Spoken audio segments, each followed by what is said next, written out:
Hello guys, this is your friend and we are back with a new fanfic. Which is what if Naruto invites Sakura, Ino, Hinata and Ten to luxurious hot springs and harem in Konaha Part 1. And if you enjoy this fanfic then please press the like button and subscribe to my channel for more fanfic like this. And now let's start the fanfic. Are you serious? Naruto shouted at the top of his lungs, his expression and tone filled with both shock and excitement. Having risen to his feet from his seat the moment he received this unexpected announcement, Konoha's number one knuckle-headed ninja now looked as though his day had just begun again for the better. Why you mean I won? Get out of here, old man. You're pulling my leg. As it was a part of his daily routine, the 18-year-old Naruto Uzumaki had once again found himself in Ichiraku's ramen bar for the second time today, ordering his usual 10 bowls of miso ramen, with the usual cup of Chinese tea on the side. However, this wasn't to be his usual order of midday. Accompanying his usual selection of 10 regular bowls of steaming hot soup with noodles, vegetables, dumplings and chicken, Naruto was also presented with 5 free passes to Konoha's 5-star hot spring resort. The moment he saw these tickets and hear the words of congratulations escape from the owner's mouth, presenting him with his prize, the boy immediately believed that his own ears were deceiving him. Ichiraku grinned at the bewildered boy, propping himself against his cooking desk and smiling over at the boy on the other side. Ho, there's no leg pulling here, Naruto. Congratulations. As our 1000th, and may I say, most frequent customer to Ichiraku's ramen bar, you have won 5 free passes for you and 4 friends to Konoha's best, most luxurious and most relaxing hot spring resort in the village for the day. Oh man, Naruto exclaimed, looking down at the 5 laminated passes he held in his hand and slapped himself on the head. His eyes were practically sparkling, as if he were starstruck. This is great. I can't wait to. Hold on one second. Naruto looked up, raising an eyebrow at his number one cook. What's the catch? No catch, the old man exclaimed, nodding towards the passes Naruto was holding. It was all a part of the deal I made with the owner of the resort when I was setting up shop years ago. Hey, you'd be surprised at how many people I know in this village. Old pals, every single shop owner in the district. You know how it goes. So there are no strings attached. Naruto reaffirmed. Ichiraku waved at him, still smiling casually. No catches. No strings attached. Nothing more. Just eat up and have a nice day. This is awesome, Naruto exclaimed, spinning around on the spot while gripping the tickets in his hands firmly, as if he was holding the most priceless artifact in the world. I've never won a contest like this before. And to think I won it because I eat ramen 4 to 7 times a day, for every day of the week. Hey, things like this happen, kid. Ichiraku exclaimed, straightening himself and going on with his work at the front chopping desk. With another steaming bowl prepped and ready, the owner of the stand brought it over and replaced Naruto's empty serving with a whole new batch. If you're passionate about something, then something spectacular will occur. It's like tending to a pot with a newly planted seed. It might take time, but that seed will eventually grow and blossom into a beautiful flower. I've heard that saying before, Naruto exclaimed, picking up his chopsticks and pulling the bowl of the alluring, steaming contents towards him. It's just weird hearing it coming from a guy who doesn't have overgrown eyebrows. The Jonin glanced up with an odd look on his face, remembering those various, random lectures about the power of youth he received from Rock Lee concerning his training to become a powerful shinobi. He swore, if he had to endure as much as one more of those lectures from his Chunin friend, he was going to end up looking like him by the time he reached 60. Still, it's a sensible quote, and you used it at the right time too. I believe I've made my point well, kid. Ichiraku chuckled. Much appreciated. You're welcome, the young adult replied, slurping down a whole length of noodles and vegetables. Licking his lips, the spiky-haired shinobi pointed his chopsticks in the owner's direction. And how many times have I told you to stop calling me kid? I'm not 12 years old anymore. Hey, when you reach my age, you're more than likely to be calling a man as old as Kakashi a kid, Ichiraku replied. How old is he anyway? Naruto asked, scratching his head with the same hand he held his chopsticks.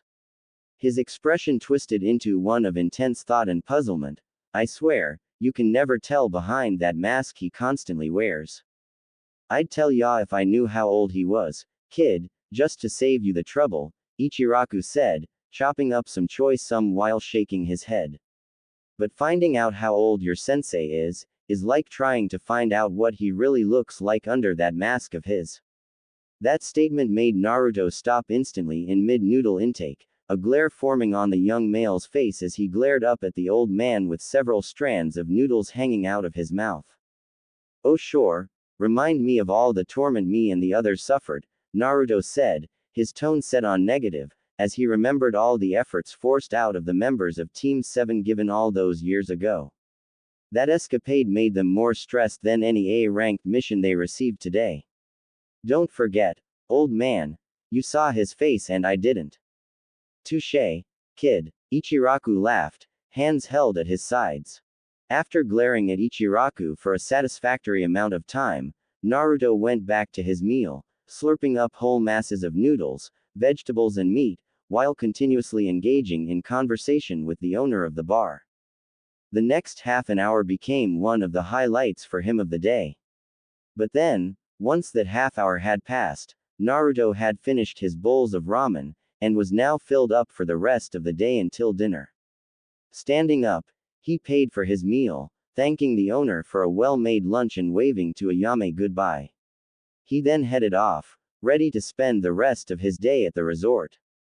But as Naruto began walking down the street, a new problem suddenly emerged. Placing his thumb and finger on his chin, the boy's thoughts started to wander. Who should I bring to the hot springs with me?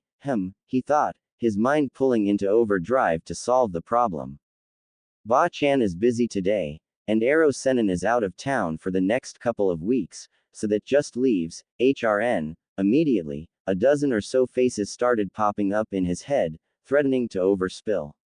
It was then, after a few seconds of walking on in deep thought, Naruto suddenly got an idea, with the animated light bulb flashing above his head.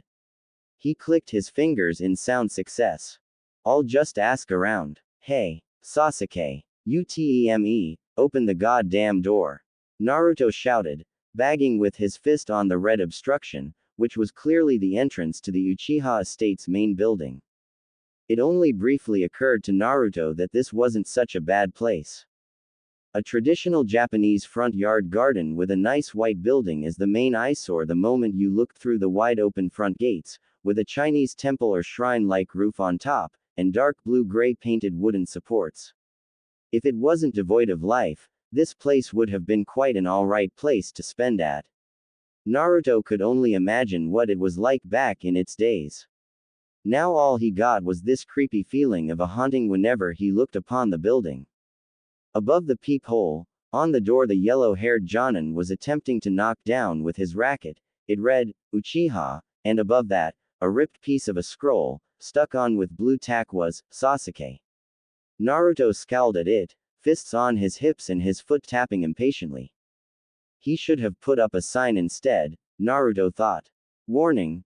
Man too lazy to get up to answer the door. Long periods of waiting may be expected. Now he was swearing in his head. Banging on the door again, the young adult this time thought up a different approach. Grinning, Naruto cupped his hands over his mouth and shouted at the door at the top of his lungs, Sasuke-kun. Please let me in. I know that you're avoiding me because you're seeing another guy, but that's no excuse to cut your friends out of your life. Naruto yelled, still grinning wildly. Man, if this doesn't get him up, then I'm going to have to find another hobby. I know that you and your boyfriend are in there making out. But that's just fine. I can come back tomorrow, if you're not screwing the daylights out of him. As Naruto continued to shout at the door, he failed to notice the amount of people walking by the Uchiha estate stop at the entrance and take a quick look at what was going on. Even the old couple in the house across the street was listening in from their second-story window. Getting the desired reaction from the public, Naruto pressed on. That's it, making out or not, I'm coming in there. By the count of 3, I'm breaking down the door. Naruto cleared his throat, dropping into a stance and getting ready to kick. 1, 2, thr. Suddenly, the door swung open, and out stepped a very pissed off Uchiha, hair wet, water dripping down his steaming body, and his hand barely holding up the towel wrapped around his waist. What the fuck do you want, idiot? Sasuke growled. Man, if his eyes had the 3 tomos spinning around the pupil at that moment, then Naruto may have mistaken his friend for using the Sharingan prematurely. Smiling, Naruto resumed his regular standing position and waved at his dripping friend. Hey there, Sasuke, Naruto exclaimed, acting as if the whole yelling at the door thing never happened. What's up? Well, as you can see, Sasuke began, his voice held as calm as possible, at the same time, reaching up with his free hand and brushing some of the soaking wet locks of hair out of his face. I was right in the middle of having a nice, warm shower, when you unexpectedly came up to my door and tried to knock it down, at the same time shouting profanity and false assumptions about me being a homosexual at it. Now, if you don't mind me repeating my earlier question, what the fuck do you want? Sasuke yelled the last part, spit flying from his mouth and the winds from his yell causing Naruto to lean back a bit. Taking that as if Sasuke had yelled at him countless times before, which he did, Naruto just shrugged and continued. Reaching into his pocket, he pulled out the 5 tickets he had received from Ichiraku and smiled at his friend, at the same time waving the passes in front of him.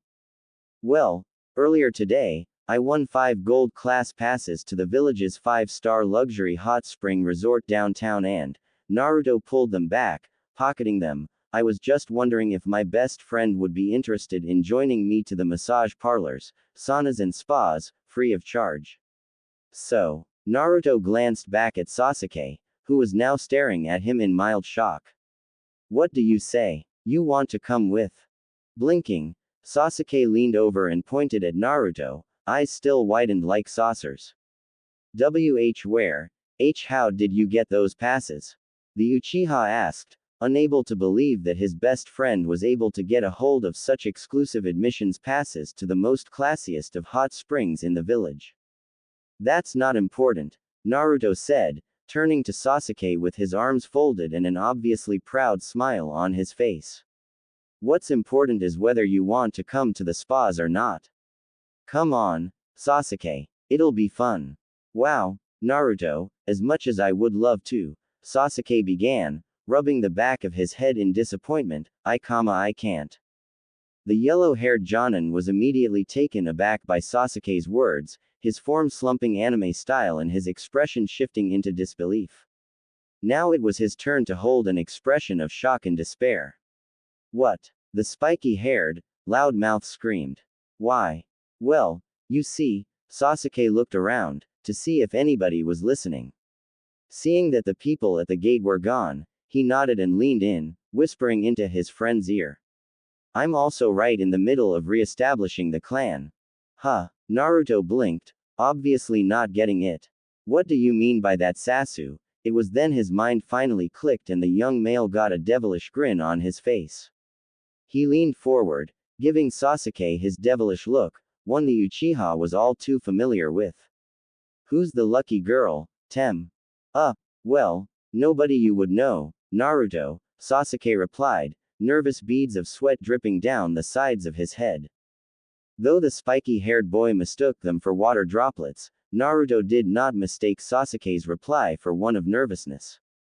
He was obviously rather uncomfortable about the situation, which made the spiky-haired Jonin grin, thinking about how he was going to tease him for this later on in the future.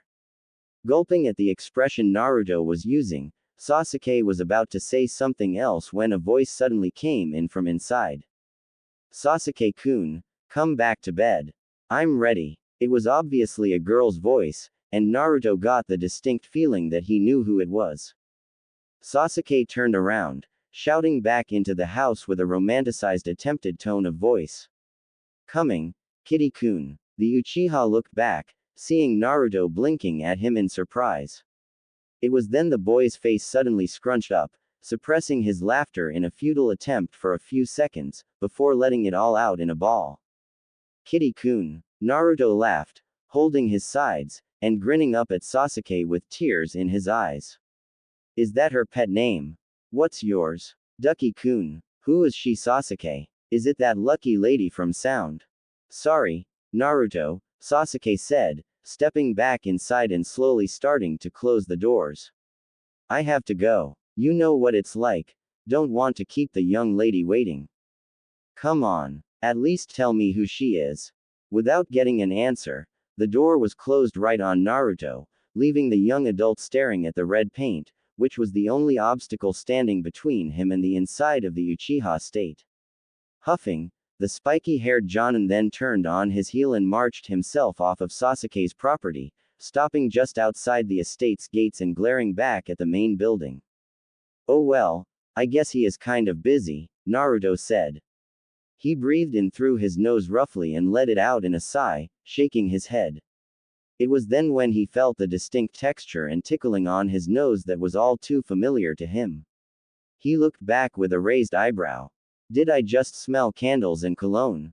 Sometime later. Come on, Shikamaru. Naruto groaned, looking up at the brown-haired Chunin staring back down at him with his hands in his pockets and that usual, stoic expression etched out on his face. It's just for one day. What else have you got on today that's more important, huh? I don't know, Shikamaru said, shrugging. Shogi. You play shogi like, every day. And on top of that, nothing. Naruto yelled, throwing his arms out. He had just about had it with all this yelling and begging. If Shikamaru refused this opportunity, he was thinking about tying up his next invitation choice and dragging him or her to the spa whether he or she liked it or not. There's a limit to how lazy you can be. Please, Shikamaru, I have to at least have one person to come along with me. I don't want to be considered a loner all my life. Meh, Shikamaru shrugged, still leaning against the doorframe of his plain and basic home, and staring down the steps at his friend, who was in the midst of despair. Have you tried asking Sasuke? Sasuke, I already told you, I just went to see him at his place. Naruto screamed, pointing down the street in the direction of the Uchiha estate. I asked him whether or not he wanted to come, but no. He's too busy getting by some girl, I have no idea who, just, don't ask. Whatever the case, he won't come, and now I'm here, asking you whether you're available. And all you have to say is, sorry Naruto, I can't come, because I'm too busy doing nothing, and jacking off at shogi. What the fuck? Look Naruto, Shikamaru said with a sigh, looking around the street to see if anybody was looking. Lucky enough for him, the streets were empty. So after making his checks, the Chunin glanced back down at his friend and continued. I'm sorry, but I've got other things to do this afternoon. Hokage-sama needs me to run another errand with Temari again to Sunagaku, and I'm already stocked up with clearing up my house. Why don't you go see Neji? Neji. He's taken his genin squad on a mission to Wave Country. Ba-chan said something about helping the farmers deliver their supplies to the local markets. Wait, Neji's got a squad of his own now.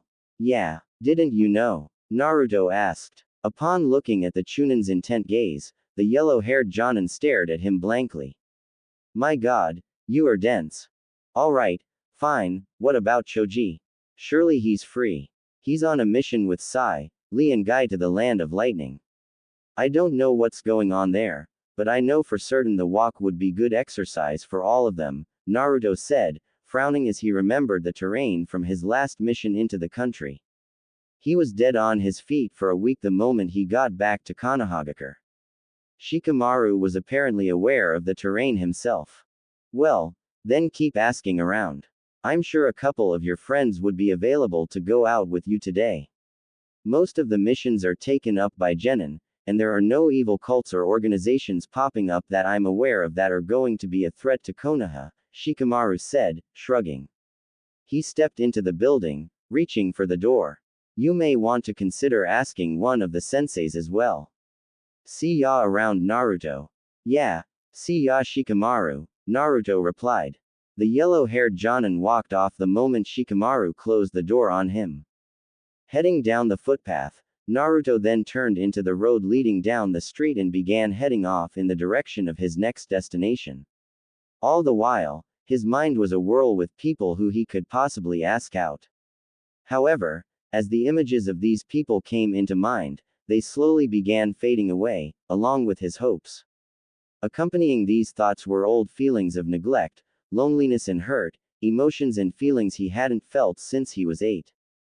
I hope that at least someone has the time to join me at the resort. I don't want to go all on my own. Shrugging, the young male sighed of his depression and decided to head to Kiba's place, to see whether he was available. When he arrived there 10 minutes later, he found himself knocking on the front door of a regular 2-story building with a balcony and everything, even though it did look a little bit run down. Naruto didn't have to wait long, but when Kiba opened the door, the yellow-haired Jonin wished he didn't. Naruto, our ya dude. The brown-haired Chunin exclaimed through blocked sinuses and saggy eyes. Cringing, the young, spiky-haired shinobi let out a loud, disgusted groan at the sight before him. Kiba looked horrible, more so than he usually did on a casual, bright and sunny day.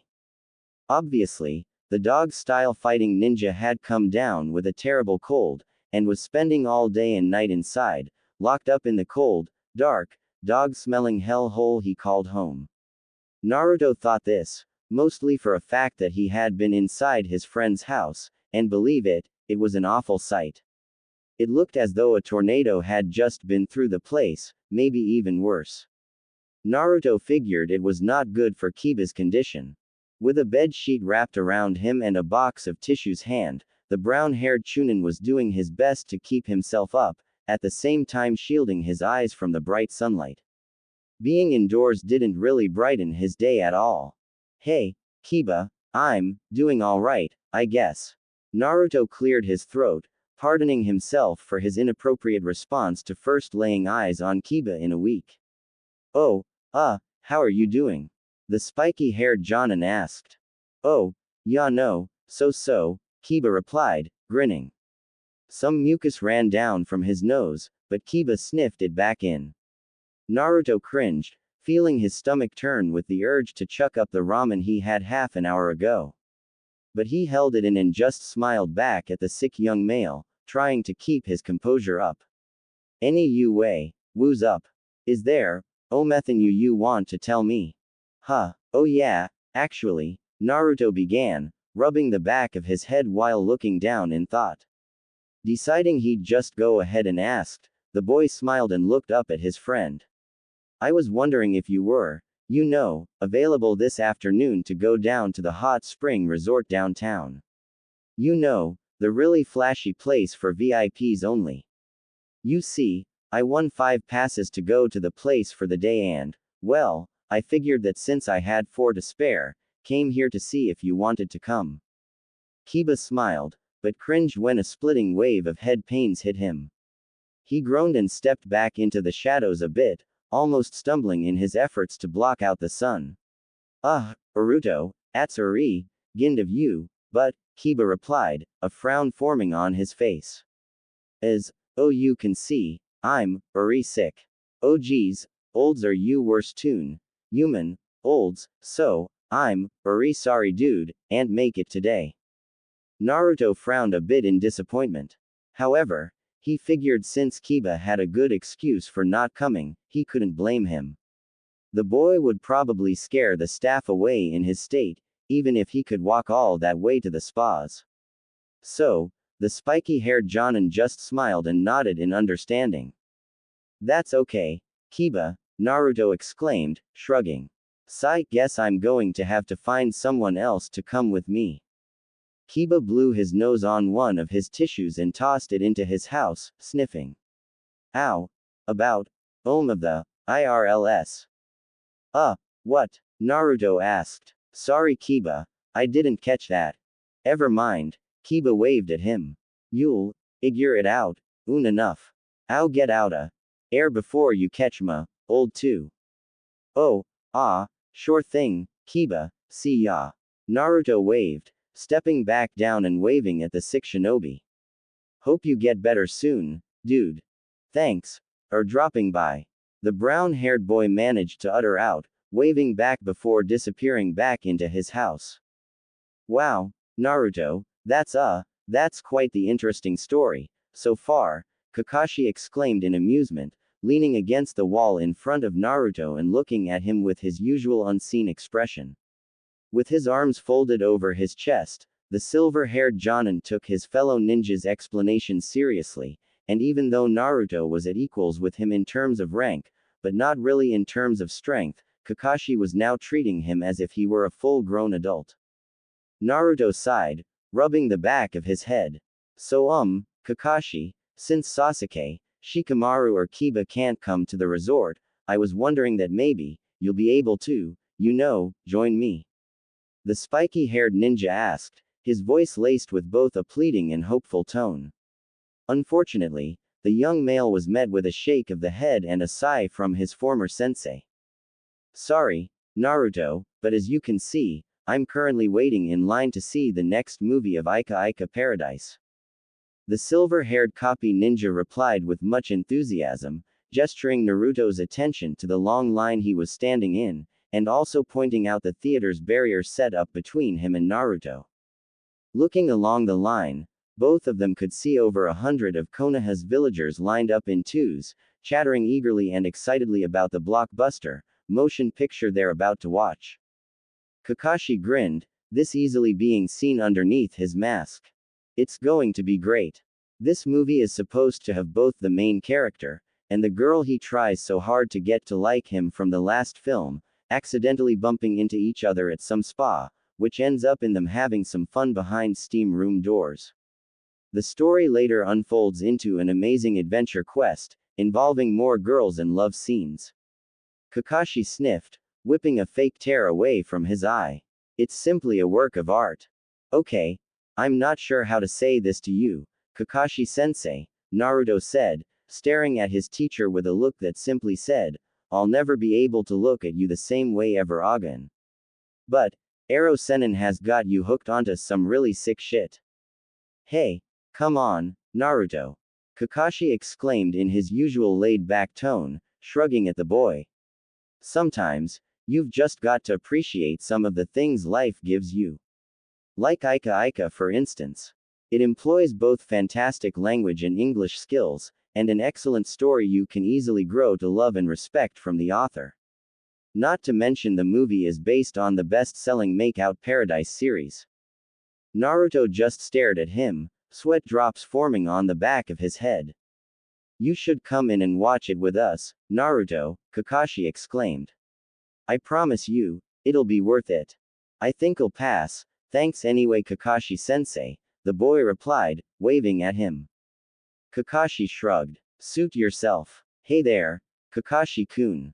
A familiar voice suddenly spoke up from behind the disappointed Naruto.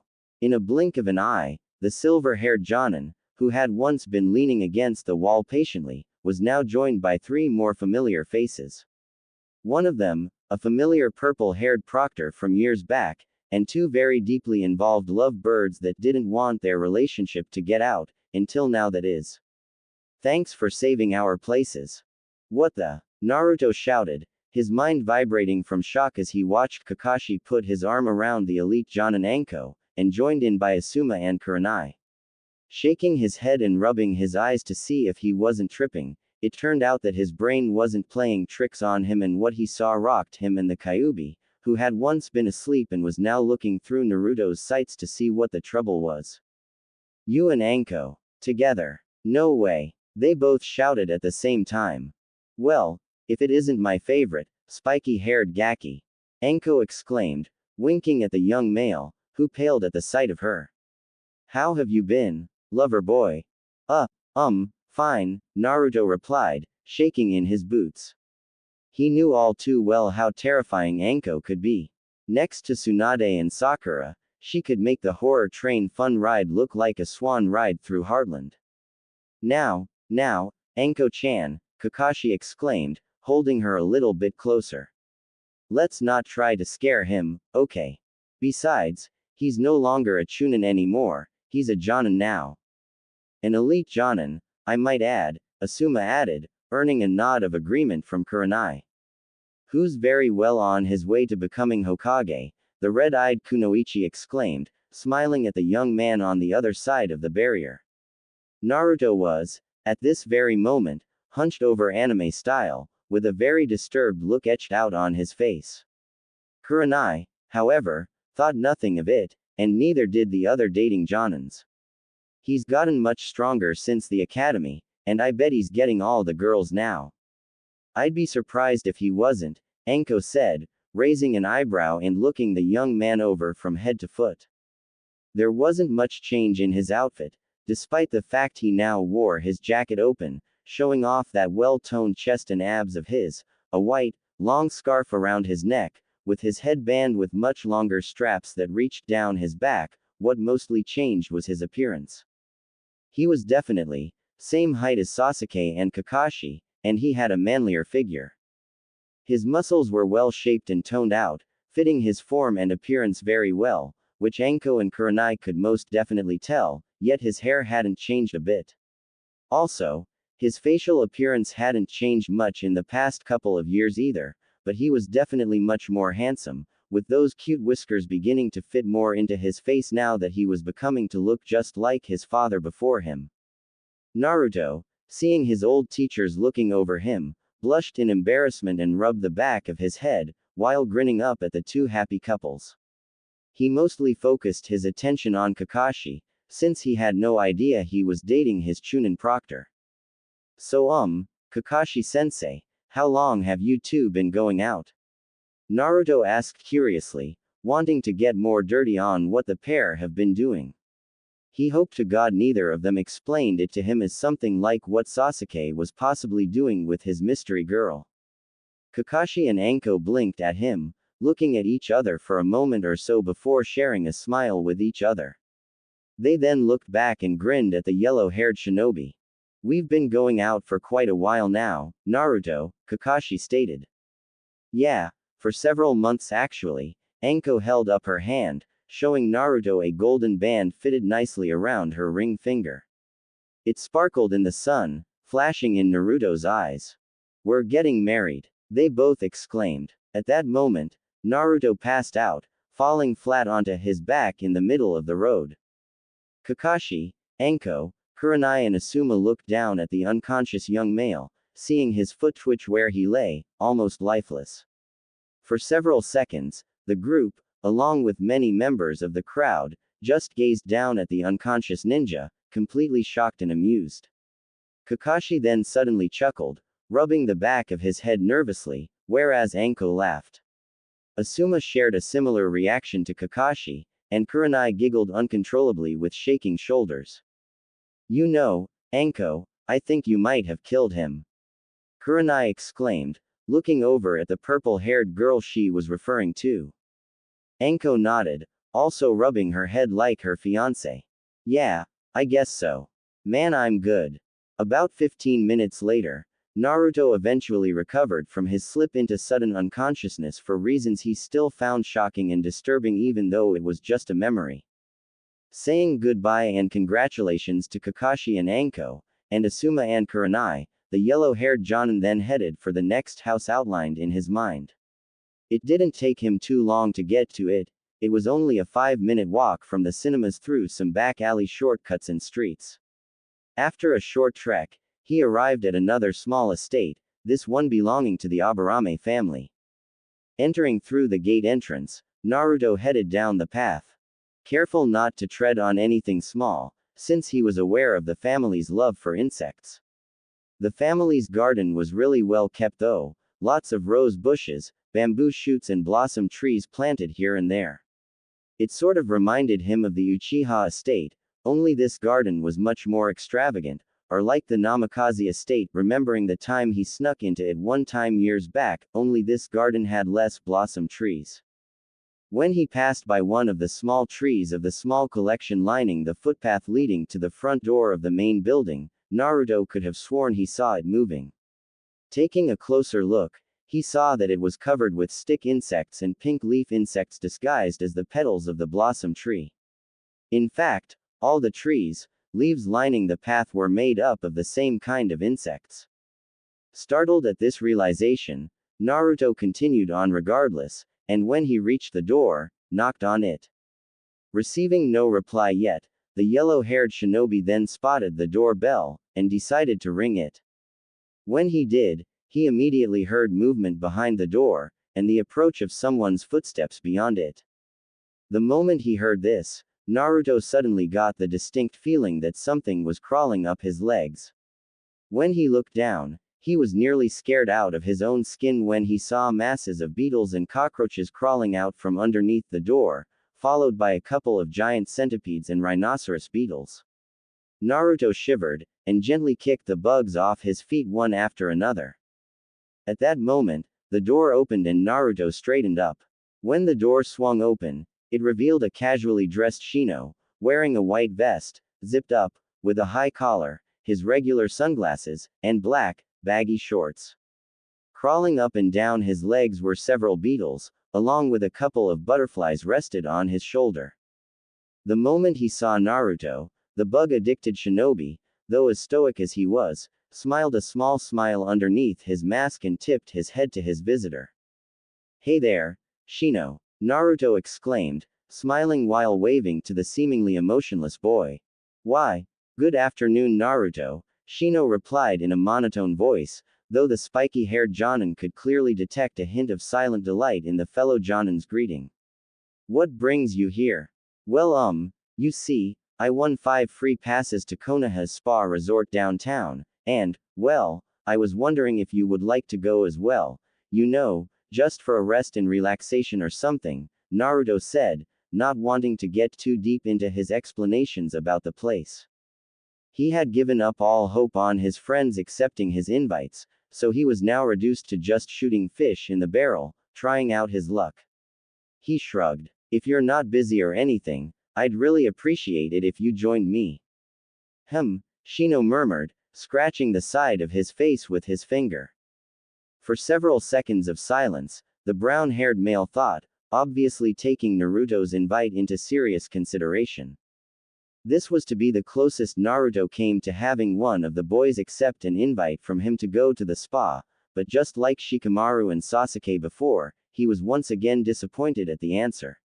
Shino glanced up at his fellow Jonin and said with a sigh, "Sorry Naruto, but, my body doesn't exactly cope well with extremely hot temperatures involving condensation, or too much water for that matter." His tone was laced with seriousness and disappointment. Not only was Naruto a little bit let down, but he was also remotely surprised.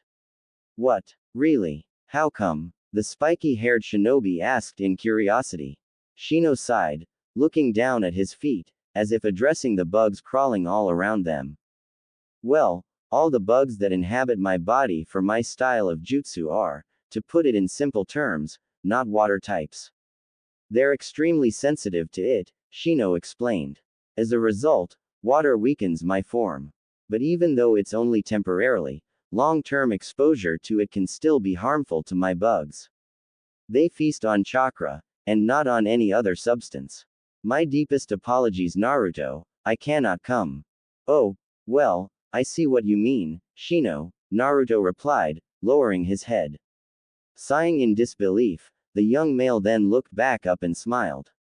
"I was just wondering if it was possible, you know, if you could." "Sorry about that," Shino said, stiffly shuffling on the spot uncomfortably. "I've also got to prepare dinner for tonight. We've got over 1 million mouths to feed, you know." "That's fine, Shino. It's okay," Naruto sighed, turning on his heel and waving to the bug lover, departing before he overstayed his welcome. "I gotta go. See you around." "See you, Naruto. Thanks for stopping by. Yeah, adios." As Shino disappeared back into his home and Naruto vacated the property, the boy stopped and stared down at the dirt road at his feet. Disappointed, he kicked at a stone lying at his feet and let out a breath of air. Boy, he felt horrible. Everyone's doing something today, even Shino. Of all people. Naruto thought, looking up and beginning to walk down the street. It was around 1 o'clock, so he had plenty of time to go keep asking around. But who else was there?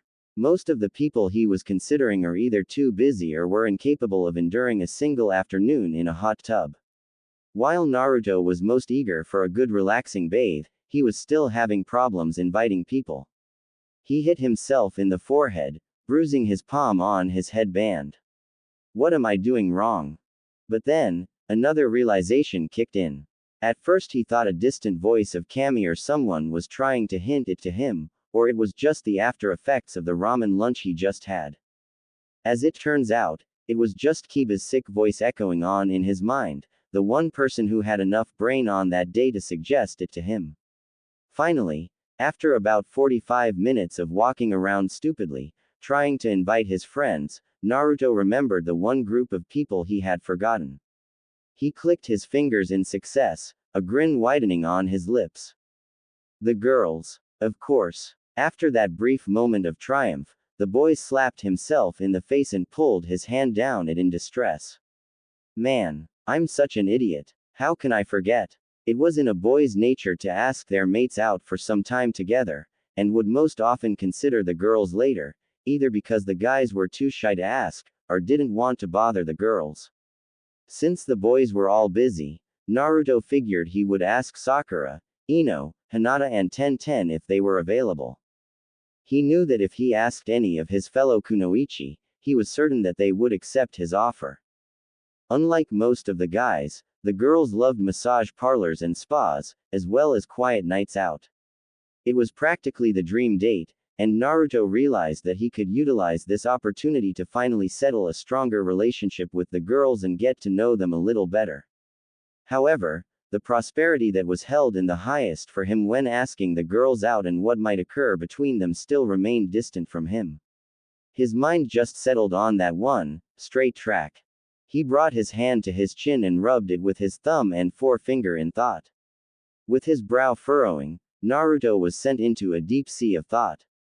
Will they accept? I mean, me and the girls really don't have much of that hanging around theme between us, let alone a really good history together, Naruto thought, remembering all those times he had spent with his familiar friends. Sakura used to always pummel him for one reason or another, but she rarely or never did that these days. Ino, though her screaming used to be deafening, and her rare attacks were vicious, she had cooled down in those actions towards him over the past couple of years. In fact, she and Sakura seemed to have taken up that really friendly attitude towards him, sort of like Hinata. The Hyuga, of course, had changed very little, though her confidence in fighting had increased dramatically over the past few years, as well as her fighting skills, and Tenten has definitely gotten stronger, and has developed more skill with a kunai blade.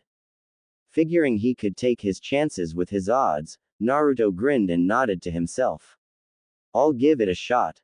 Naruto now had a new list to choose from, to see who would accompany him for a night out at the hot spring resort. Although he had considered them at first, he had become so wrapped up in asking the guys out, as well as his senseis that note that he had left in the back of his mind had been all but forgotten. But now that he had been able to fish it out, he was ready for another round. The gloves were off, and it was high time he gave one big one to his opponent of denial, which he was certain to beat this time. It would be tough asking any of the girls out, a lot tougher than when he was going around the village asking the boys, but he was certain his nads could take the punishment. First stop was Sakura, the girl of his dreams and the inspiration of both his determination and strength.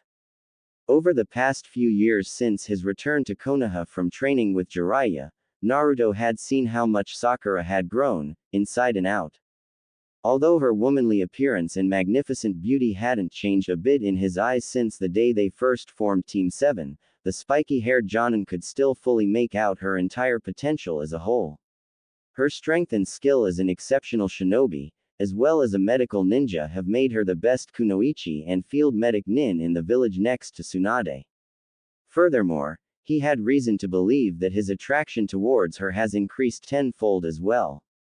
But it didn't matter how much he liked her, in this situation, it only mattered how much she liked him.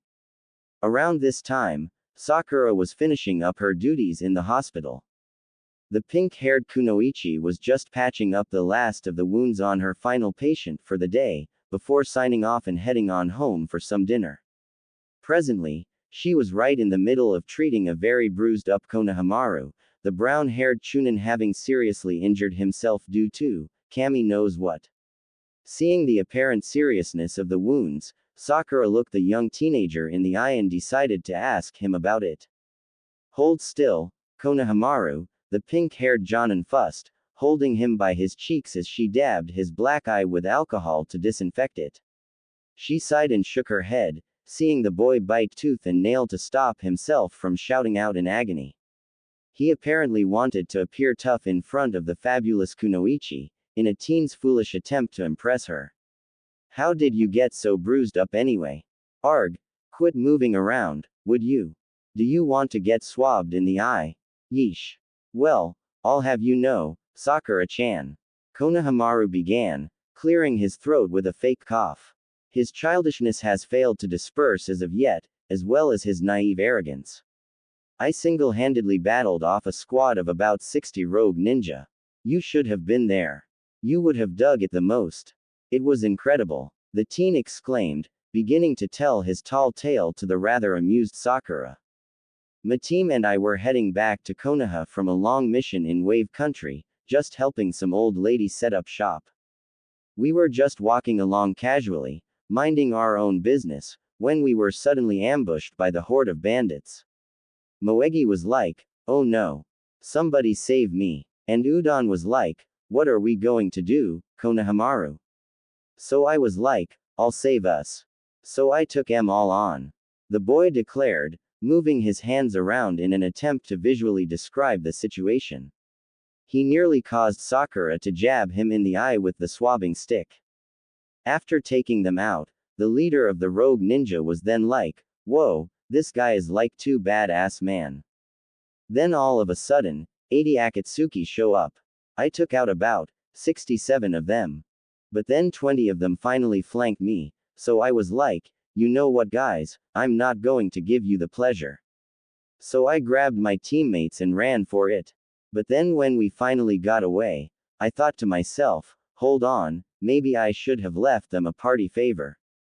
Oh, I did. A kunai bomb. Right up their asses. Ba boom. Konohamaru threw his arms out, bouncing on the patient bed he was sitting on, causing Sakura to back off a little at his excessive enthusiasm. Sakura raised an eyebrow at the boy, thoroughly amused by his little story. Well, isn't that something? Yup, Konohamaru exclaimed. They should just go ahead and make me a jonin for that, or maybe even Hokage. I'm sure that after this mission, they would definitely make you Hokage, Sakura stated, trying to act as though she believed his story. In fact, his story was so far-fetched, she felt like punching him through the nearest wall. But she restrained herself from doing so, knowing that hitting him with an easy punch would probably kill the chunin. As Konohamaru folded his arms, grinning proudly, the two of them suddenly heard a series of slow claps coming from the entrance to this room, and glanced around to see a very amused-looking Naruto leaning against the doorframe to the check-up room. Shaking his head, the boy clapped a couple more times before folding his own arms. Congratulations, Konohamaru, Naruto began. You've once again impressed us all with your, clears throat, heroism. Yeah, Konohamaru exclaimed, leaping off of the bed once Sakura had finished applying the pad and patch to the cut and bruise above his eye. Fixing his pants, the boy fastened his scarf around his neck and placed his left hand on his hip. In a full-blown cool display, the boy checked his right hand and nails and rubbed it against his chest, polishing them. 'Cause I was like, a badass. He sniffed, running his finger across the crevice under his nose before turning around and breathing in deeply. It was then he folded his arms over his stomach and hunched over, suppressed sobs suddenly starting to rattle off of his shaking body. Naruto and Sakura stared at the boy as he stood there, back turned to them, and was bawling his eyes out. After about a moment or so, the yellow-haired jonin shook his head and smirked up at his disturbed and crying friend. He had known the boy for a long time, and putting up such a laid-back display was definitely a trait of his. Stop crying, Konohamaru. Huh. Konohamaru straightened up immediately and turned around, brushing the ridge under his nose again, sniffing and easily composing himself. He grinned and clicked at Naruto, obviously putting up that fake mask again. That's funny, Naruto-nichan. He then flexed his biceps, tightening one of the bandages and sending a wave of pain through his arm. He cringed, but still managed to hold out under the pain. Next time, I will do much better to impress you. Sure thing, little man. Naruto exclaimed, before thumbing him out of the room. Now get out of here. I have to talk to Sakura-chan. Okay. See ya later you guys. Konohamaru exclaimed, skipping out of the room. As soon as he had Naruto and Sakura out of sight, he instead began limping away, the skipping becoming too much stress on his sore leg. Meanwhile, the spiky-haired Jonin standing by the door just shook his head in amusement, and turned towards his favorite kunoichi, who was also standing and putting away her equipment. That Konohamaru, Naruto began, always getting into some kind of trouble. Yeah, I don't know why he would go so far as to lie to us like that, Sakura replied, closing up her medical kit and picking it up off of the bed. Naruto gently took it from her, putting it up onto the high shelf as to save her the trouble. Though flattered by his gentleman-like gesture, the pink-haired Jonin just folded her arms and gave the boy an admirable smirk. Do you know what actually happened on that mission? Of course I do, Naruto exclaimed, turning back to the girl once he had pushed the box into place. He placed his hands on his hips. I'm the one that double-checks his team's mission reports to see what they had been up to. Apparently, he was startled by a swooping crow when he and his team walked by its nest, and he fell into a ditch on the opposite side of the track. I would have asked how many times, but Ba-chan had crossed out that number from the record as a request from Moegi. Sakura giggled, imaging the scene as if she were there herself. Now that's embarrassing. Yeah, Naruto replied, placing his hands in his pockets. You can easily tell why he'd lie about so many of his missions. According to my memories, you were lying and telling tales just like Konohamaru at his age. Sakura exclaimed, placing her hands on her hips and looking at the handsome Jonin standing before her. Always telling fibs to us to cover up your ass. And I must say what a fine ass that is, inner Sakura exclaimed, seeing through the same eyes her physical self was looking through. Over the past couple of years, since Naruto had brought Sasuke back to Konoha, Sakura had developed an undeniable sparkling admiration for her fellow, knuckle-headed teammate. Not that she hadn't admired him greatly before in their younger years, she just didn't express it as much back then when they were 12. But now, her powerful, hidden attraction to the yellow-haired Jonin was beginning to show through her frequent erotic dreams, and dirty daylight thoughts. However, her inner decency continued to put up a good fight against her lustful urges. Inner Sakura, however, had something else to say about her attitude and actions towards the elite Jonin. The cool, alternate personality of Sakura revealed to her host her incredible attraction to Naruto in various mental outbursts, and simulated, erotic images. It annoyed Sakura, but she was progressively beginning to succumb to them. Shaking her head from inner Sakura's latest outburst, the conscious Sakura blinked in shock and bewilderment, wondering what the hell had just come over her. Man, what the heck was that thought? What? I so did not lie like that. Naruto shouted in protest, folding his arms in a childish manner. He leant back against Sakura's desk, getting comfortable in his exchange of statements with the young kunoichi. Sure, I sort of exaggerated my tales a bit, but most of my stories were true. Sure they were, Sakura replied, rolling her eyes. She also leant against a piece of furniture, the bed across from her, and looked at Naruto with disbelief. Like that time when you came up against Zetsu. You told me that that guy summoned a giant Venus fly trap, and when it swallowed you whole, you used a kunai bomb to get yourself out. Then you defeated him by hitting him with a Rasengan. Yeah, what was wrong with that story? What was wrong with it? You were scared out of your mind when you came up against him. In fact, you were so scared that it took a punch from me, and a flight made by you across the whole valley to get you to come to your senses. Sakura said, throwing her arms out theatrically. That's what happened. After that you chased him down and disintegrated him using your Rasengan. Yeah, but don't forget, Sakura, I saved you. Naruto stated, poking a finger in her direction. You got trapped when Zetsu manipulated a tree to crush you, and sucked Sai into the ground so that only his head was sticking out. Then, when you were about to get squashed by the Akatsuki Psycho, I hammered him with my Shuriken Rasengan. Sakura, blushing at the memory, turned away and huffed, arms folded. So you did, big deal. Big deal, Naruto repeated. What do you want anyway, Naruto? Sakura asked, rapidly changing the subject before he got too deep into it. She turned to her friend and love interest, giving him a considerate stare. You obviously came here for a reason. So what is it you want to tell me? Oh, well Naruto started, rubbing the back of his head nervously while glancing at the floor. Finding the right words, the young adult looked up with a smile. You see Sakura. Earlier today I won 5 gold class passes from Ichiraku's ramen bar, allowing the winner and 4 friends to spend one day or night at the 5-star hot spring resort in Konaha's leisure district, downtown.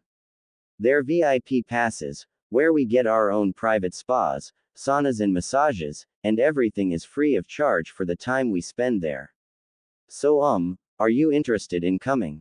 Sakura was staring at Naruto as if he had just shared with her the most important and most shocking information in the world, her eyes widened in surprise and her mouth agape.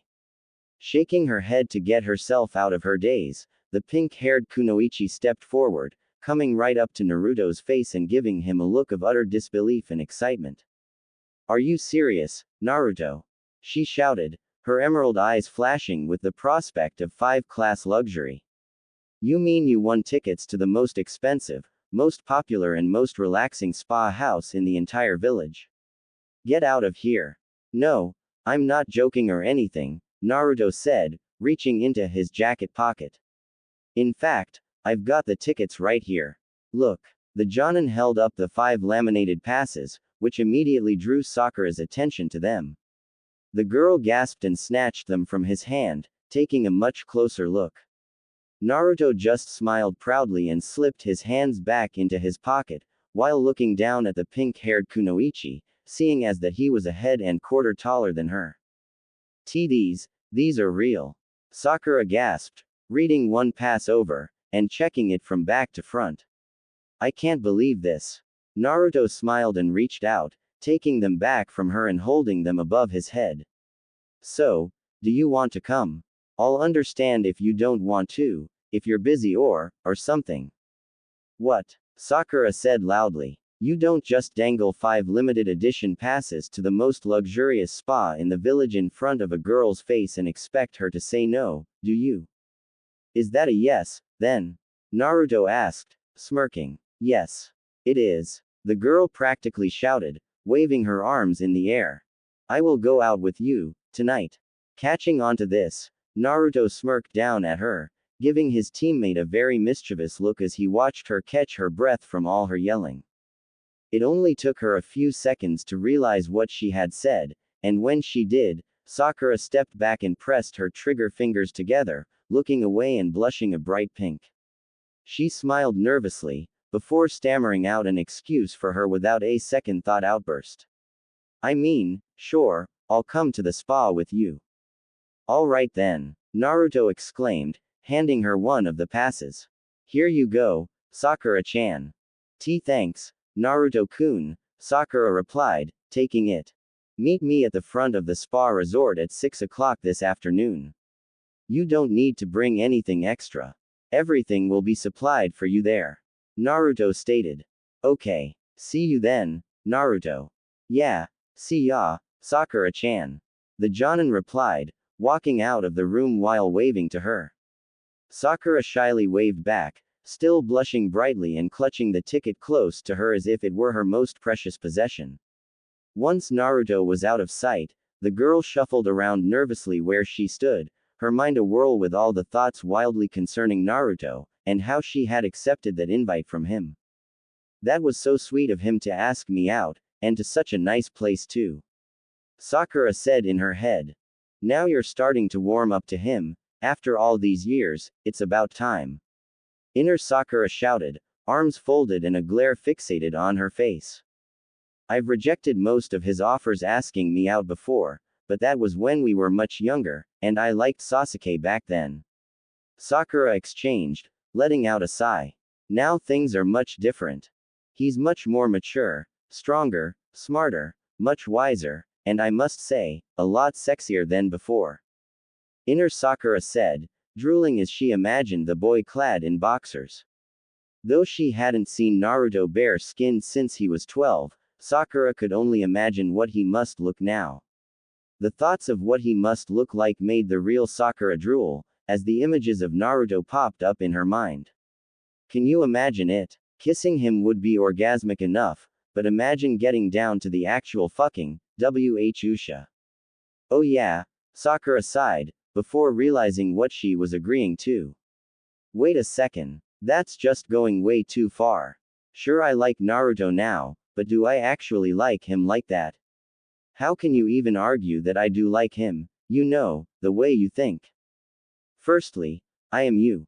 Inner Sakura stated. Secondly, I can tell that you like him like that because you're seriously turned on right now. The conscious Sakura blushed a bright red, scratching her right cheek with her finger. The warm sensations coursing through your body, the way you get aroused by those erotic thoughts of you and him, the hunger in your eyes when you gaze at him, and the drooling, it all adds up. You want him. Hey, I guess you're right, Sakura replied, unable to argue with these facts about herself coming to light. But, I'm so confused, what am I supposed to do then? Well, tell him that you like him. Tell him that you think he's hot, and that you want to screw him senseless. Inner Sakura proclaimed, chuckling evilly while raising a painted fist. Then you can have with him in the spa. What? Hang on a sec, what if he invites Ino or anyone else along? Surely I don't want to do it with Naruto in front of them. Sakura shouted, completely flabbergasted at her own dirty mind. Come on, it's still the most perfect opportunity for the two of you. Inner Sakura exclaimed. Live a little. Just ignore the others and just do it. Besides, being watched makes it all the steamier. I'm still not sure about this, Sakura thought, blushing nervously and finding this suggestion rather embarrassing. However, she couldn't set aside the growing warmth between her legs, which caused her to squeeze her thighs tightly together. I mean, it'll be embarrassing. So, ask them to join in. Inner Sakura lustfully and shockingly replied. Alright, now that's just taking it too far. Sakura replied, shutting her overly sexual stimulated persona out of her head. Still, to be with Naruto, that would be very nice, Sakura exclaimed. Okay, that's one down, 3 more to go. Naruto thought as he vacated the hospital, looking down at the 3 remaining tickets he wanted to give out. Scratching his chin in thought, the yellow-haired Jonin thought about the next person he wanted to invite. As he began walking down the dirt road through the various shops and boulevards, Naruto's mind then clicked onto the next person and he clenched his fist in success. Ino. Of course. She's just working in her flower shop today. She should be closing up right about now. I'll see if she's available. Grinning at the thought of having the one of the most beautiful kunoichi in Konaha along with him to the spa, Naruto set off for the Yamanaka's flower shop. It was only a few blocks away from the hospital, and knowing Konaha like the back of his hand from his pranking days, the Namikaze heir knew exactly where to go immediately. Setting his mapping skills on autopilot, he moved himself through the streets quickly, avoiding large crowds as much as possible. At the same time, he avoided engaging in conversation with many of his newly made fans, seeing as that his victories over Orochimaru, Sasuke, Pain and Madara have made him a very popular attraction in Konoha. Everyone had seemed to forget that he was the carrier of the Kyuubi.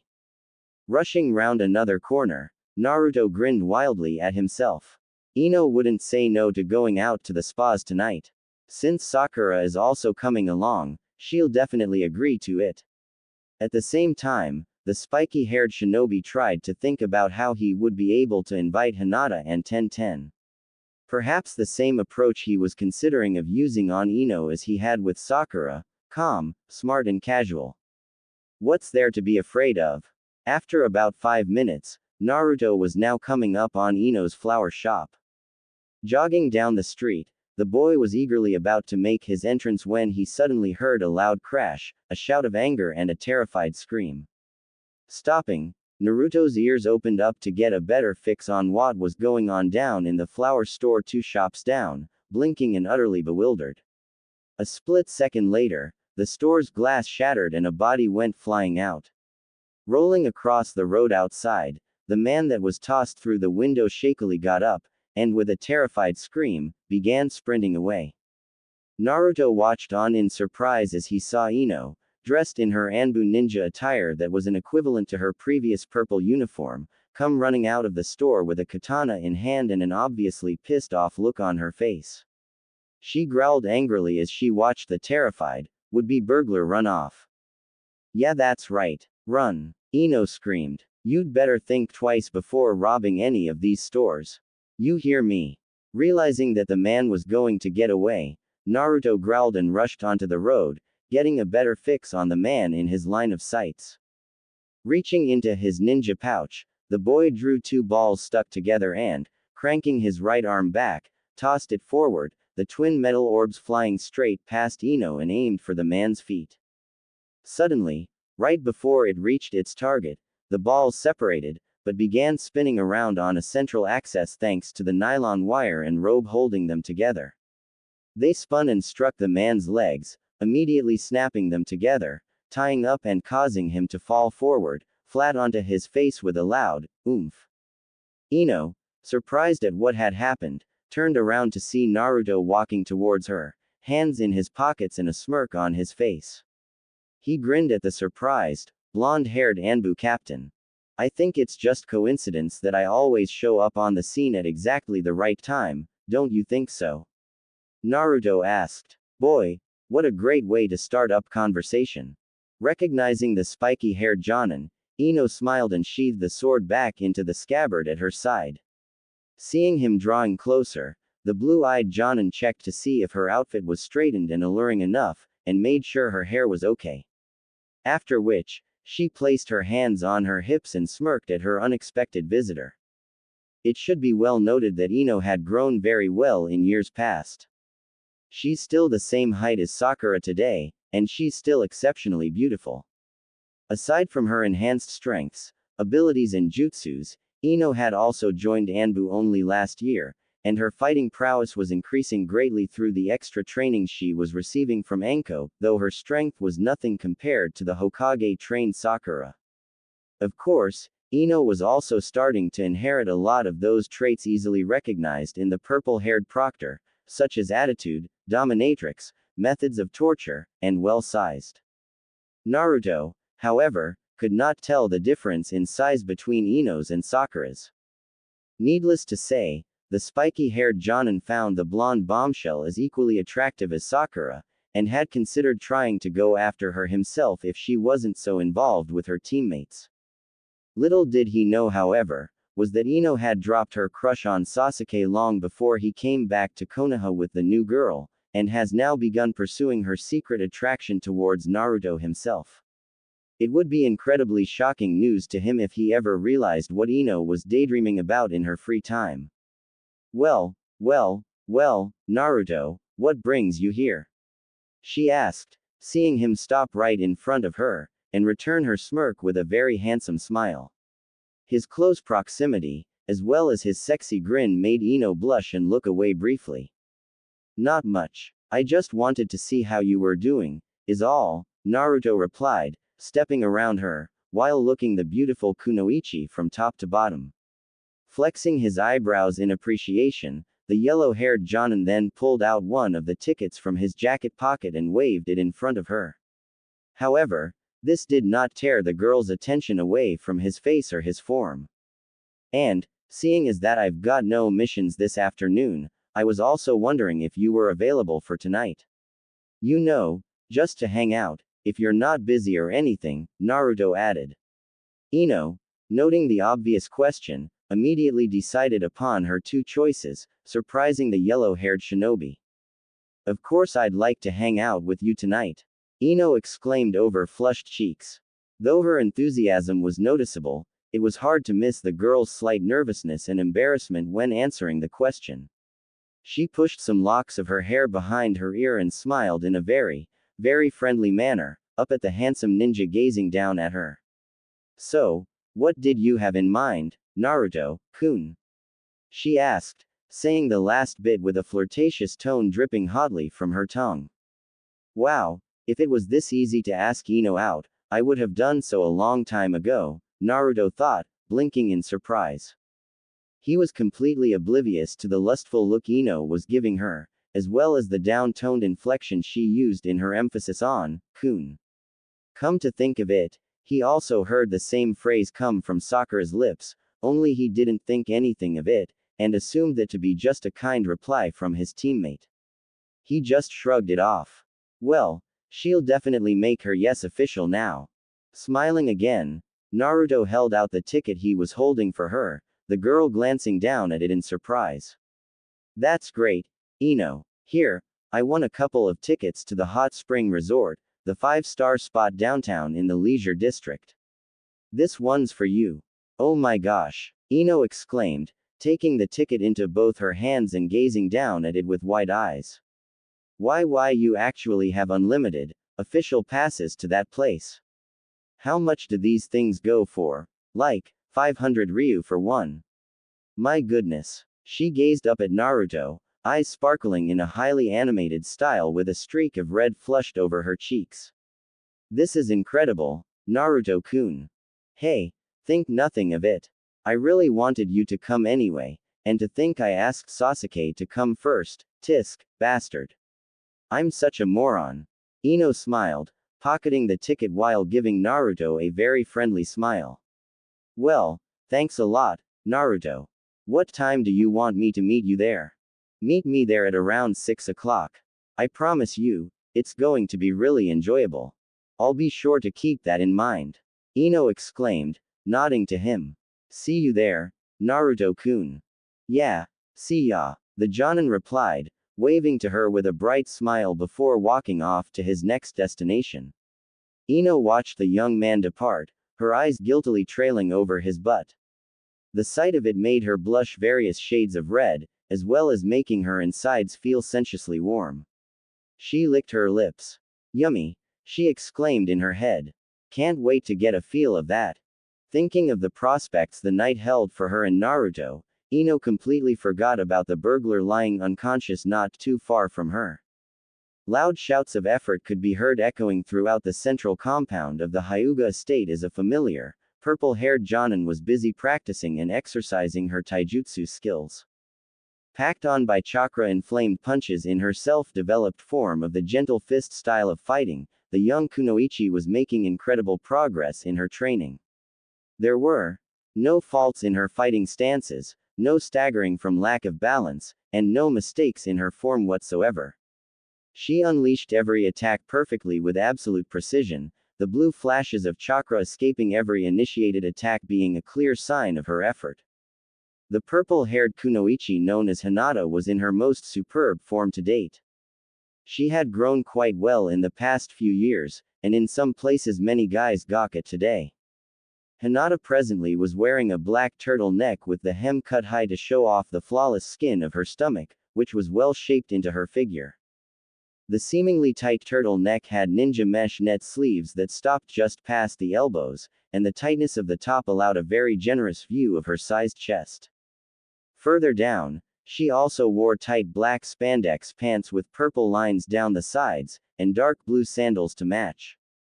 She mostly wore this outfit to training, so people rarely saw her wearing it outside of the estate. Furthermore, Hinata's hair had lengthened quite a bit, but not compared to when she was 16. Now she had it cut, so that it was tied back in a nice ponytail, which suited her rather nicely. She still had the bangs of hair hanging on either side of her face though, which framed her pretty face. Forward flipping through the air, Hinata landed soundlessly, crouched low into a sort of mantis fighting stance seen in Kung Fu, and began unleashing swift, smooth strikes and attacks, which were quick and precise. Every kick unleashed a streak of blue energy through the air, and every punch, a small burst of chakra. These accurate precision shots could easily leave any ninja incapacitated, unless their chakra circulation was formed into that of a human's. However, the blows would nevertheless be agonizingly painful. Hinata gritted her teeth as she quickened her pace and increased the strength of her blows, more and more chakra seen bursting out of every follow-up strike made, with booms of force heard reverberating off of the courtyard's walls. Letting out a growl of effort, she put forth a great deal of chakra into her hands, and began striking out in front of her, palms first, with superhuman-like speed. Against the side of a distant tree, which had been planted in front of the bordering wall, right in the girl's line of sights, thousands of chakra-generated needles suddenly became impaled in the tree trunk. They struck the tree in their masses, eventually beginning to slice through the wood and cut the tree into pieces. Hinata's assault eventually ended on the tree, resulting in it collapsing due to the change in weight distribution and the damage inflicted upon it. The dead tree was reduced to nothing but splinters. Panting from the effort the purple-haired Jonin had outputted, Hinata straightened back up from her stance and, concentrating on her breathing, relaxed her racing heartbeat. With sweat dripping down her body, the young kunoichi stretched out her arms, relieving her exhausted muscles and bones. Now that her training sessions were over for today, she felt a great need for a nice relaxing shower and a good afternoon of rest. Little did she know, however, was that a familiar face was to come her way with a very interesting proposition that she could not possibly refuse. It nearly made her jump out of her skin at his appearance. Still training hard, I see, Hinata-chan. Naruto exclaimed, leaning against the side wall about 6 meters away from her to her right. The purple-haired shinobi gasped, and immediately locked herself into attention. Frozen where she stood, with her arms and legs snapped to her sides or together, and a bright red rush of blood coming to her face, the Hyuga girl couldn't help but immediately feel incredibly warm and embarrassed at the presence of this unexpected guest. When she replied to the young man's words, she did not glance around to look at him, for fear of fainting from overwhelming feelings. "NN Naruto-kun," Hinata said, her voice a whisper as she slowly glanced to her right. Without a doubt, she saw the spiky-haired Jonin standing right there in the shadows of the wall, his smile illuminating his face, with this particular look of admiration directed straight towards her. Unfolding his arms, the boy stood up off of the wall and walked over to her, the girl still standing stiffly, yet turned to meet him either way. Naruto stopped in front of her, giving her only a couple of feet of distance between them. He smiled down at her. "Your technique has improved greatly, your stances are flawless, your style unhampered by fatigue, and you've gotten much stronger." He glanced over at the destroyed tree, seeing the splinters rested on their own on the stone floor and the chakra needles disintegrating into energy particles, once again becoming a part of the air. The Jonin raised an eyebrow, clearly entertained by the sight in the previous one of the training girl before she stopped. "I see your Hell Pin Fire Jutsu is coming along really well." "Very nice." Hinata gulped, seeing Naruto's attention draw away for that brief moment, before he settled his sights on her once again. How long have you been watching, Naruto-kun?" she asked. "I'd say right up to the point you switched from advanced style taijutsu to high-level bursts of your gentle fist style of jutsu," Naruto stated, placing his hands on his hips and tilting his head down at the still blushing Hyuga. "That too is an impressive feat. Most ninja of the Hyuga clan, including Neji, have been known to suffer from muscle stress the moment they unleash such taxing bursts of chakra and energy. On top of that, such a complex style of combinations, hey, I bet even Sasuke couldn't even keep up with you. You've been training your body well." Blushing to the roots of her hair, the Hyuga girl looked away, flattered to the utmost extent by her love interest's comments. Placing one hand over the cleavage of her shown at the front neck of her top and the other against her cheek in an attempt to cover up her blush, Hinata giggled and closed her eyes. "Naruto-kun's impressed by my technique." She whispered in her mind, opening her eyes slowly and looking away through sparkling eyes. He is. I knew he would be. So, Hinata, Naruto began again, drawing the girl's attention back to him again.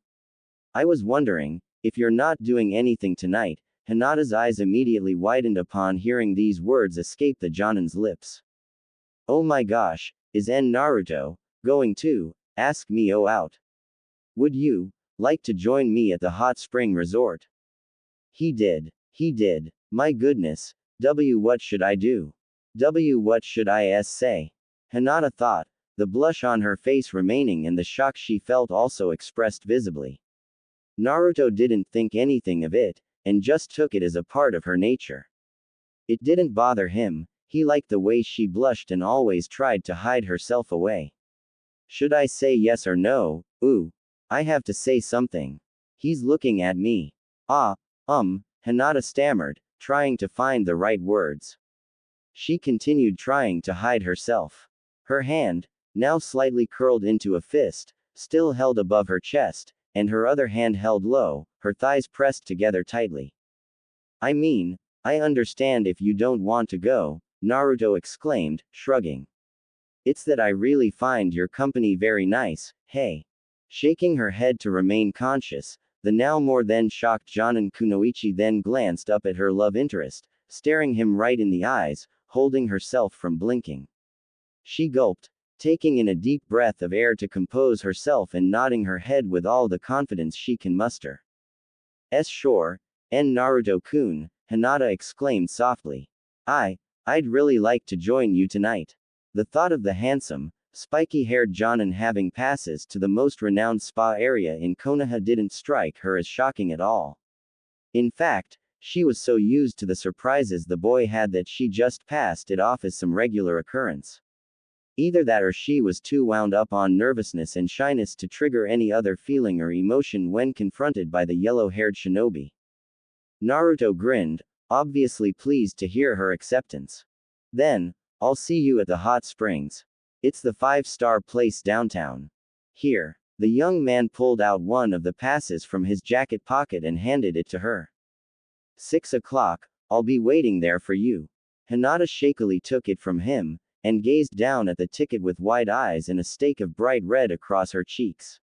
Reading what there was written on the pass, she then glanced up at the boy and smiled at him, also delighted that she had been asked out by the boy of her dreams. Naruto nodded back. See you there, he exclaimed in that husky tone of his whenever he addressed a girl with sincerity. Bowing to her in a show of gentlemanly appreciation, he then turned on his heel and left. Once he was out of sight, and was shown out by an incredibly honored Hyuga father, Hinata glanced down at her pass gripped in her hands tightly. Knowing that it had been Naruto that had given her this ticket, she began clutching it tightly to her, as if she had accepted a gift from Naruto. After all, in the years she has known him, Naruto always put his safety and his own well-being behind everybody else, caring more about those he treasured, and respecting them to his own full extent. Hinata knew that she was in love with him, not only because he was a handsome young man, but also because of those traits that made him special. His undying refusal to give up, his inner strength, and his way of the ninja. Hinata's eyes shone even more, a brighter smile joining her blush as she clutched the pass to her head and shuffled around on the spot shyly.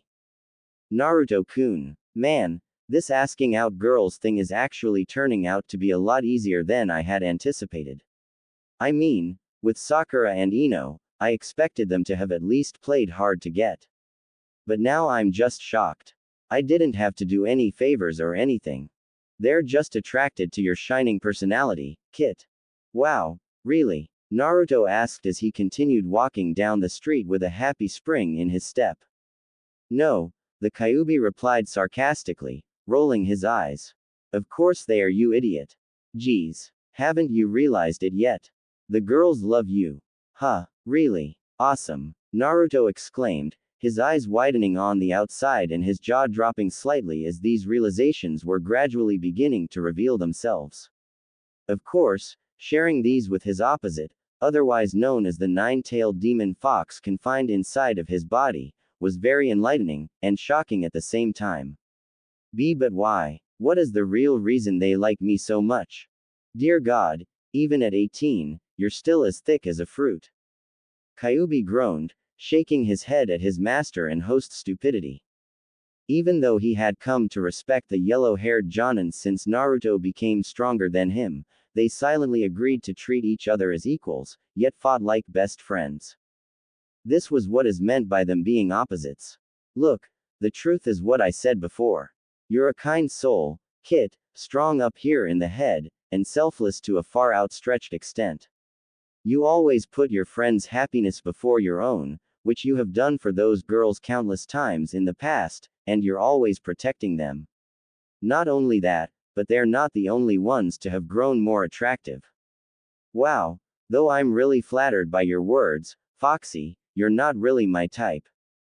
You, Kit, Kyuubi growled, causing Naruto to grin on the outside. The point is, you've grown and changed, and so have they. You're not only at the peak of finding the perfect mate for you, but you're also the most perfect male bachelor ninja in the whole of this village. With most of the competition either taken or, just, stuck up bums and such, you've become the main affection of those girls. Even though they've liked you long before today. I kind of like where this is going. Naruto exclaimed. It was then a look of utter puzzlement, nervousness and thought suddenly crossed his expression, and the boy looked down at the floor in front of him. He stopped in his tracks. But, if I'm really going to choose one of these girls to be my girlfriend and/or life partner, then who? I mean, my heart is set out for all the girls, Sakura, Ino, Hinata, even 1010. I haven't gone so far as to consider either one to be higher up the ladder than the other. I see your point, Kyuubi said, nodding his head in agreement. It was then a feral grin crossed the fox's face and he inwardly nudged at the image of the boy in his head. You're one lucky son of a bitch. I so wish I could still take over your body at my own will. What the hell are you getting at, furball? Come on, you so know what I'm talking about. If you can't choose one girl over the other, Kyuubi then smirked, an eye flashing. Then how about having all four of them? Naruto's face paled at this suggestion and prospect, before having it replaced by a full face blush. Feeling himself getting a little hot under his jacket and hair, the young Jonin fisted his hands tightly, cutting into his palms with his fingernails, so to keep himself from fainting due to high blood pressure. The pain did the job, but the embarrassment and dirty thoughts starting to seep in did an even bigger job downstairs.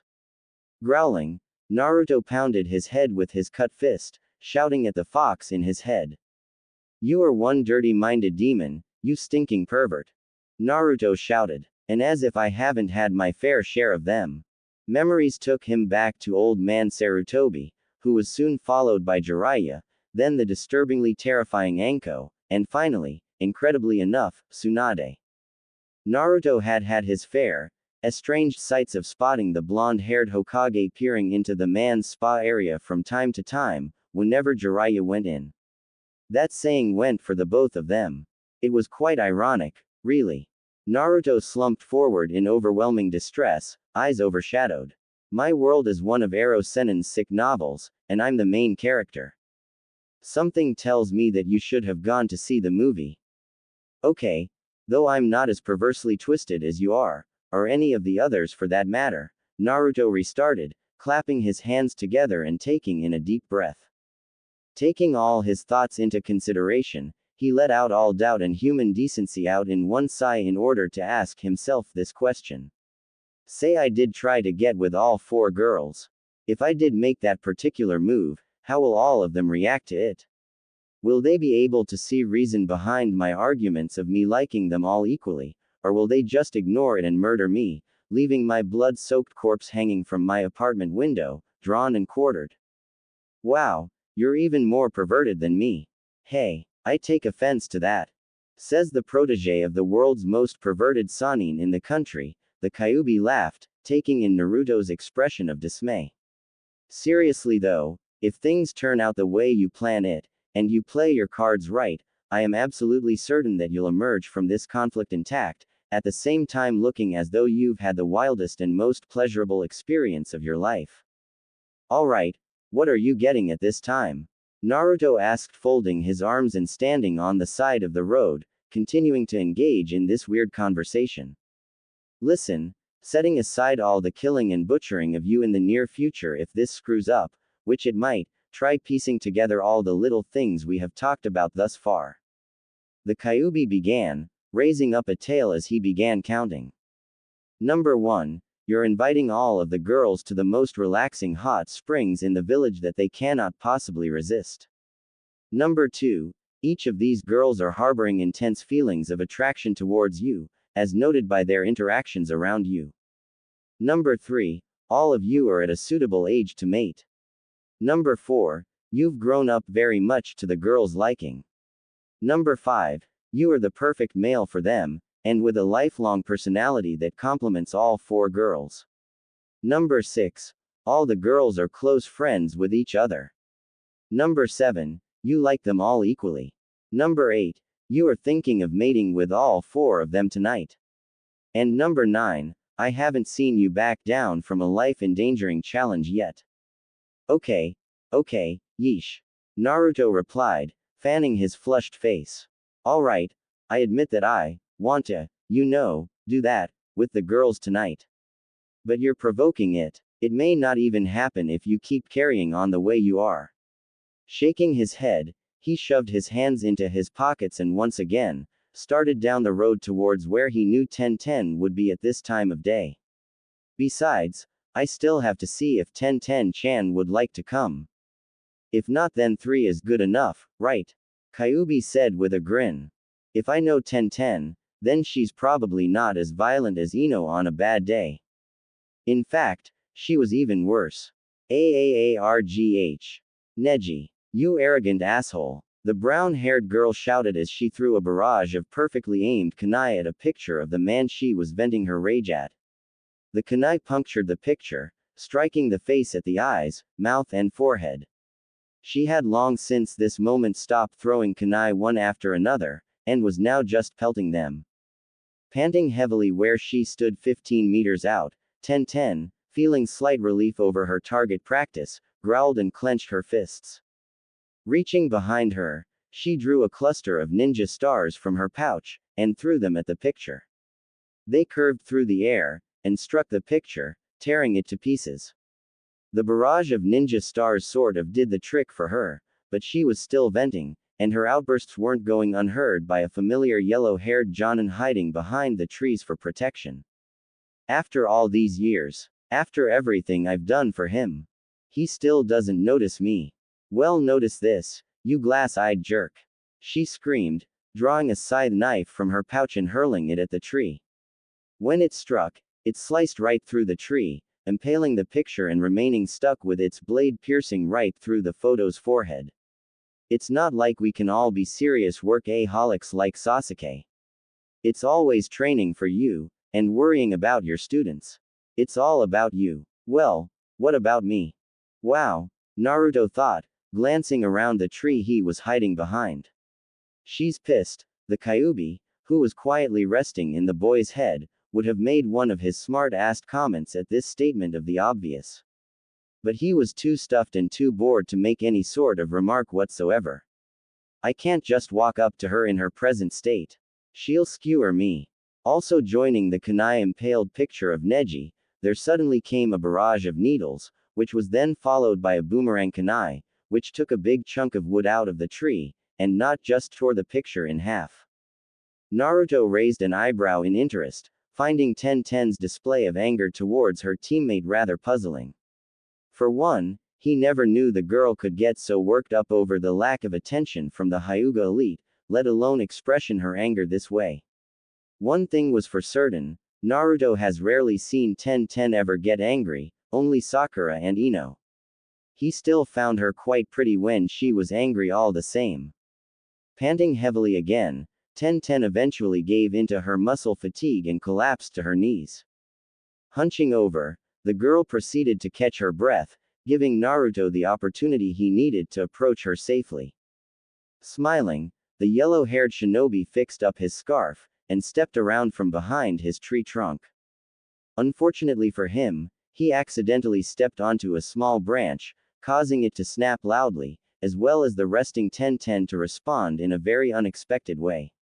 Growling, the girl stood up and, drawing a cluster of kunai, threw them into the trees where she heard the sound. Naruto, seeing this, let out a yell of shock and dropped down to the ground, the flying knives shooting off into the forest above him. Ten, Naruto shouted. What did I do that made you throw kunai at me? Ten, suddenly realizing who she had thrown her kunai at, gasped and ran over to where Naruto had hit the deck. Sitting up, the yellow-haired Jonin rubbed his chest where he had landed on a rock, and looked up to see the brown-haired girl kneeling beside him, placing a hand on his shoulder and checking for any serious injuries possibly inflicted by her. Oh my gosh, Naruto, I'm so sorry. Ten fussed, looking him over frantically. I didn't know it was you. That's okay, it happens to me all the time. Here, let me help you up, Ten exclaimed with a smile, pulling the staggered and no doubt, shocked Jonin to his feet. Once he was up, the young man brushed himself down and smiled up at the woman with the ox horn style of hair braiding. As always, Ten was a friendly soul when she was cheerful, and always a real whiz to have around. In a way, she was sort of like Sakura, cheerful, strong, witty, and always willing to help out. She was also incredibly beautiful. Sorry about that, Naruto. I'm just not feeling myself today. So I could tell, Naruto pointed, smiling at her. Usually you would have hit me with that kind of attack. Good thing you weren't as thoroughly focused as I had thought. Well, heh, Ten giggled, rubbing the back of her head and blushing in a bashful manner. It was just a reflex action. I might have hit you if I had gotten a better lock on you. Oh, I see, Naruto exclaimed, rubbing the side of his head nervously. I don't know if that's a good thing, or a bad thing. Giggling at the spiky-haired Jonin's grin, the girl blushed under his gaze as she moved her hand over her left side, pushing some stray hairs behind her ear. Shyly, she retraced her steps back to the curious reason why her friend was here, and decided to ask him about it. So Naruto, what's going on? You came here, obviously wanting to say something to me. Naruto blinked. It then clicked to him the reason why he came here and nearly got himself nailed to a tree. Boy, was he lucky to have survived. Smiling again, the boy reached into his pocket, but kept it there for a fall back on his proposition. Oh yeah, the reason I came around was, well, if you're not too busy tonight, I was wondering if you would like to join me over at the hot spring resort. The hot spring resort? Ten queried, wondering which establishment the young man was referring to.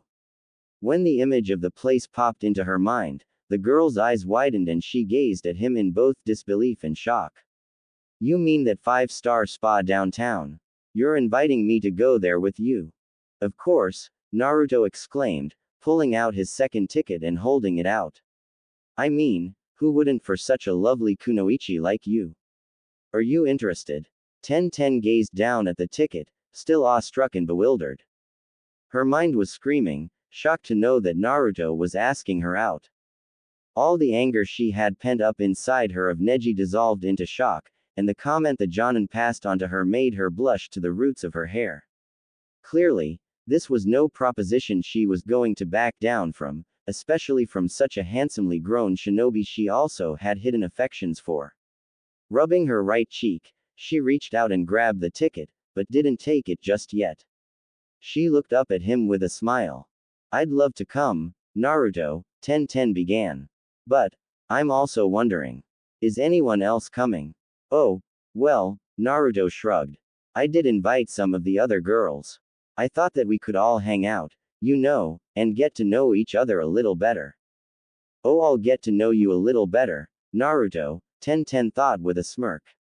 Even if that means prying you out of those other girls' hands, I'll get you. Knowing how available Naruto was, and how much he meant to her for all the things he has accomplished, she would not pass up something like this. She took the ticket, smiling in a very friendly manner up at the young male. I'll see you there, Naruto-kun. Naruto nodded, bowing to her in a highly honored action. Thank you so much, 1010. I'll see you there too. 6 o'clock. Don't be late. With that, he straightened up and departed, waving to her and receiving a wave in return.